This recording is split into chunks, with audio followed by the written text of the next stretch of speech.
plantain, c'est une plante très commune qu'on trouve un peu partout. Elle a plein de vertus, notamment elle est cicatrisante, antihistaminique, mais on pourra en reparler. Ce qui nous intéresse ici, c'est qu'elle est comestible. Elle a un goût de champignon très sympa. Alors comment on reconnaît le plantain? En fait, il y a deux critères principaux. Le premier, c'est que ses feuilles ont des nervures parallèles et qui sont saillantes sur le dos de la feuille. Et le deuxième critère, c'est qu'il pousse en rosette, c'est-à-dire qu'il y a un ensemble de feuilles qui poussent en cercle au sol à la base de la plante. Alors on peut manger les feuilles et aussi les jeunes boutons floraux. Donc par exemple ceux-là sont assez jeunes et ceux-là sont plus vieux donc seront trop fibreux. Donc c'est parti pour la recette des crackers salés au plantain. Pour cette recette on va avoir besoin de 250 g de farine, de 200 g d'un mélange de graines, de fruits secs et de plantain, de 10 cl d'huile, 12 cl d'eau, de la levure et du sel.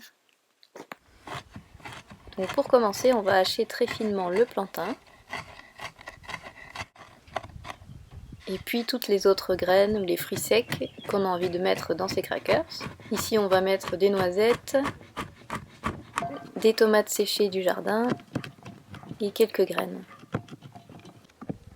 Et puis on peut préchauffer le four à 180 degrés. Ensuite dans un saladier on verse la farine, le sel, on mélange. Ensuite on verse la levure, on mélange bien. Ensuite on va ajouter le plantain. Et puis les graines, ici c'est des graines de sésame.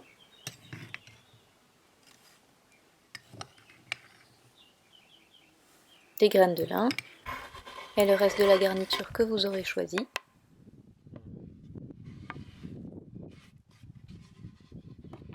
Et on mélange tout ça.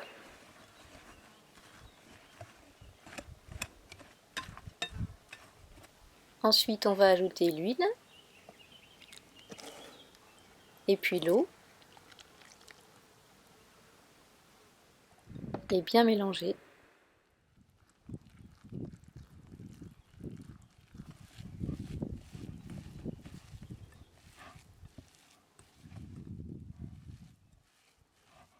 À la fin, on doit obtenir une pâte qui ne colle pas aux doigts.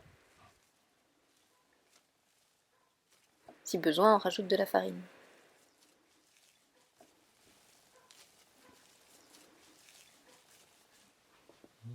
Ensuite, on farine le plan de travail et on étale la pâte.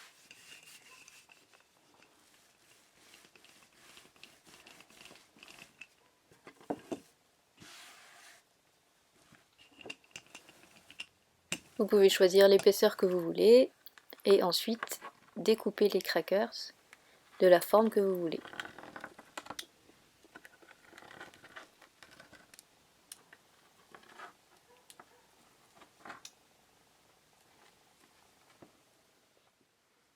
Et ensuite on dispose les crackers sur une plaque huilée.